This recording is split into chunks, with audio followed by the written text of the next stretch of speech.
As a child, fairly often I experienced states of complete happiness, verging on ecstasy. Later, they ceased.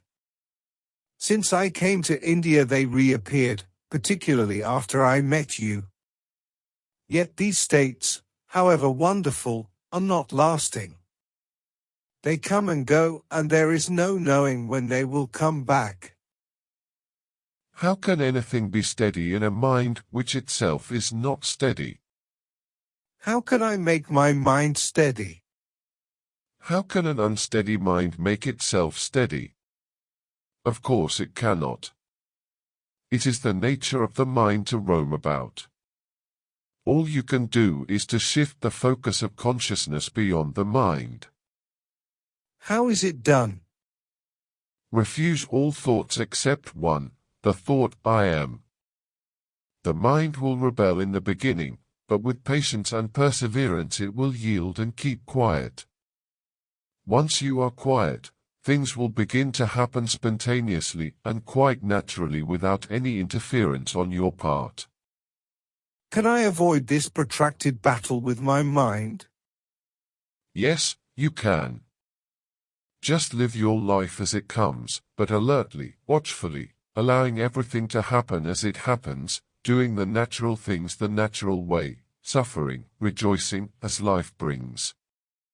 This also is a way. Well, then I can as well marry, have children, run a business, be happy. Sure. You may or may not be happy, take it in your stride. Yet I want happiness. True happiness cannot be found in things that change and pass away. Pleasure and pain alternate inexorably. Happiness comes from the self and can be found in the self only. Find your real self, Swarupa, and all else will come with it. If my real self is peace and love, why is it so restless? It is not your real being that is restless, but its reflection in the mind appears restless because the mind is restless. It is just like the reflection of the moon in the water stirred by the wind. The wind of desire stirs the mind, and the me, which is but a reflection of the self in the mind, appears changeful. But these ideas of movement, of restlessness, of pleasure and pain are all in the mind. The self stands beyond the mind, aware, but unconcerned. How to reach it? You are the self, here and now. Leave the mind alone, stand aware and unconcerned, and you will realize that to stand alert but detached, watching events come and go, is an aspect of your real nature. What are the other aspects? The aspects are infinite in number. Realize one, and you will realize all. Tell me something that would help me. You know best what you need. I am restless. How can I gain peace? For what do you need peace? To be happy. Are you not happy now? No, I am not. What makes you unhappy? I have what I don't want, and want what I don't have. Why don't you invert it? Want what you have and care not for what you don't have. I want what is pleasant and don't want what is painful. How do you know what is pleasant and what is not? From past experience, of course. Guided by memory, you have been pursuing the pleasant and shunning the unpleasant. Have you succeeded? No, I have not. The pleasant does not last. Pain sets in again. Which pain? The desire for pleasure, the fear of pain, both are states of distress. Is there a state of unalloyed pleasure? Every pleasure, physical or mental, needs an instrument. Both the physical and mental instruments are material, they get tired and worn out. The pleasure they yield is necessarily limited in intensity and duration. Pain is the background of all your pleasures. You want them because you suffer. On the other hand, the very search for pleasure is the cause of pain.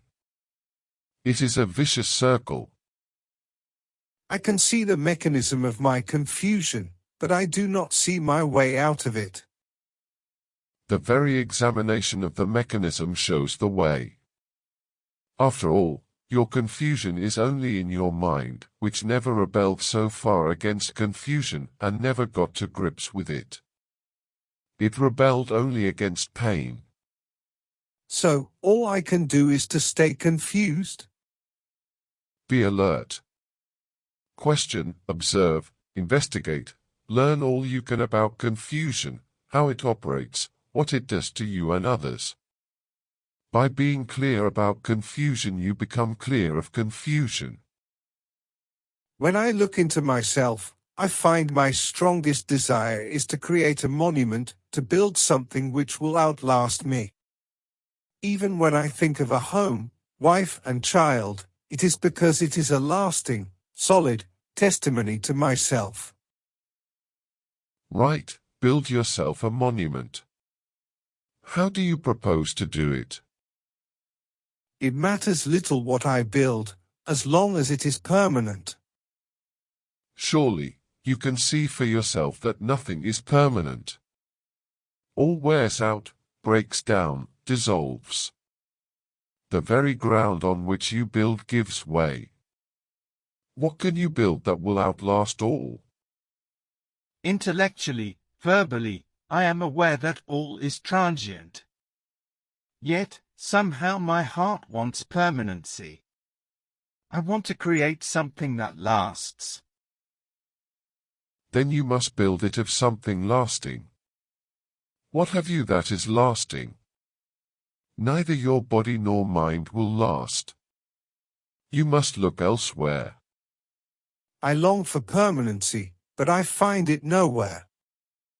Are you, yourself, not permanent? I was born, I shall die.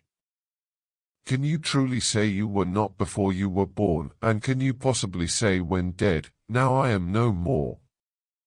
You cannot say from your own experience that you are not. You can only say, I am. Others too cannot tell you, you are not. There is no I am in sleep. Before you make such sweeping statements, examine carefully your waking state.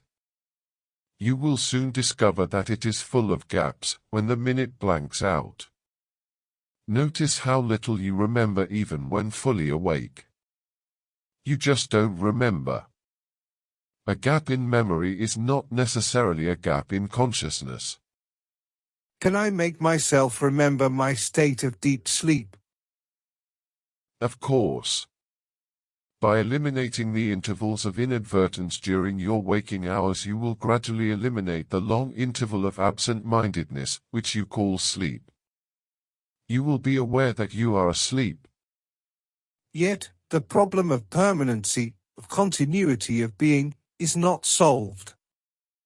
Permanency is a mere idea, born of the action of time. Time again depends of memory.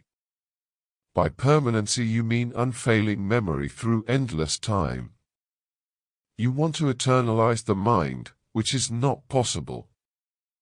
Then what is eternal? That which does not change with time. You cannot eternalize a transient thing, only the changeless is eternal. I am familiar with the general sense of what you say. I do not crave for more knowledge. All I want is peace. You can have for the asking all the peace you want. I am asking. You must ask with an undivided heart and live an integrated life. How? Detach yourself from all that makes your mind restless. Renounce all that disturbs its peace. If you want peace, deserve it. Surely everybody deserves peace. Those only deserve it who don't disturb it. In what way do I disturb peace? By being a slave to your desires and fears. Even when they are justified. Emotional reactions, born of ignorance or inadvertence, are never justified. Seek a clear mind and a clean heart. All you need is to keep quietly alert, inquiring into the real nature of yourself. This is the only way to peace.